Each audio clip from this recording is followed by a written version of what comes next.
Hi, welcome to another episode of Learning English, and today we are going to start a new series. We are going to check some common mistakes that we generally make while making sentences and while speaking.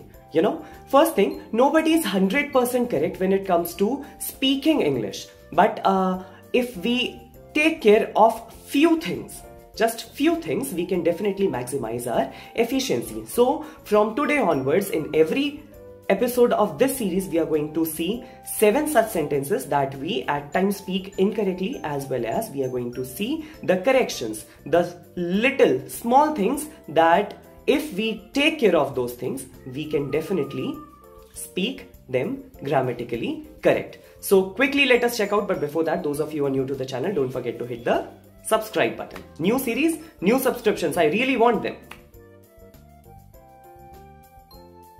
The first sentence is, what is your good name?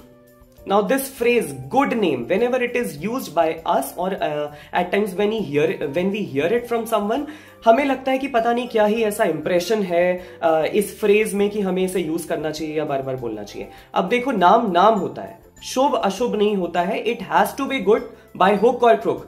ठीक है, mummy papa ने रखा है तो नाम अच्छा ही है. तो it is what is your name, as simple as that. Don't complicate it from today onwards. Say what is your name. Next is everybody have problems. अब रूल ये कहता है कि जब प्लूरल होगा तो प्लूरल के साथ तो हैव आएगा, लेकिन everybody, no doubt it is a plural, but again it is a group, तो ग्रुप एक ही है, तो वहां पर हम बोलते हैं एवरीबडी हैज प्रॉब्लम्स. ठीक है, तो हैव नहीं होगा आज के बाद. Everybody has problems, take care of this. Now it is their marriage anniversary. आज उनकी शादी की सालगिरह है. ये बहुत सिंपल है, कोई करेक्शन नहीं है एज सच. बस it is their marriage anniversary की जगह वेडिंग एनिवर्सरी बोलिए, थोड़ा एफिशिएंट और नेटिव साउंड करता है. तो आज के बाद बोलेंगे it is their wedding anniversary. अगला है, मेरे उनके साथ बहुत अच्छे संबंध हैं.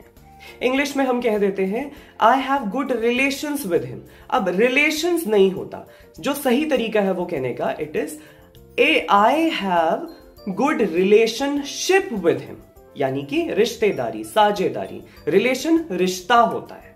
ठीक है, हम कहेंगे it I have good relationship with him. इसी तरह I need to go to home कह देते हैं हम, मुझे घर जाना होगा. तो वहां पर I need to go to home नहीं आएगा, वो सिंपल सा I need to go home है, टू नहीं आएगा वहां पर. अब जब हमें यह कहना होता है कि आमतौर पर मैं सुबह 9 बजे नाश्ता करता हूं, तो अब नाश्ता, बिकॉज वो खाने की बात हो रही है ना, तो हम वहां पर ईट बोल देते हैं. हम कह देते हैं I usually eat my breakfast at 9. लेकिन वो ईट नहीं होगा, वहां पर आप बोलें I usually have my breakfast या I usually take my breakfast at 9. अब साथ में मॉर्निंग भी बोलने की जरूरत नहीं है, क्योंकि वो ऑलरेडी अगर ब्रेकफास्ट है तो सबको पता है कि वो सुबह ही हो रहा होगा. ठीक है, तो I usually take my breakfast at 9.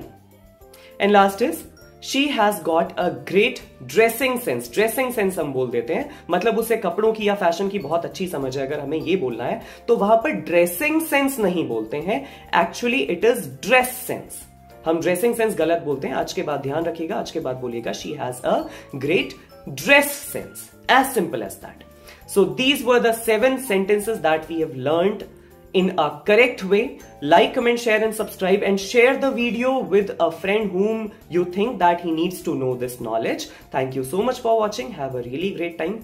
Please get me more subscribers, guys. Thank you so much for watching. Bye bye.